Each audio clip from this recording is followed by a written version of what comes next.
93% of people will retire broke or barely getting by. That's not a guess, that's a statistical reality.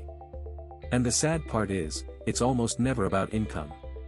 People earning six figures are just as guilty of this as everyone else. The real problem is mindset.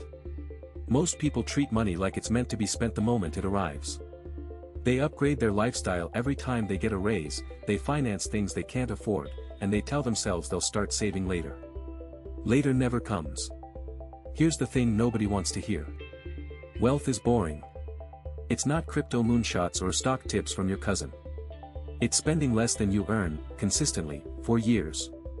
It's automating your savings before you can touch them. It's saying no to things that feel good now so future you can breathe. The people quietly building wealth aren't flashy. They're disciplined. And discipline, honestly, is a skill anyone can learn. You just have to decide you're done being part of that 93%. Subscribe to CashCode for more money tips.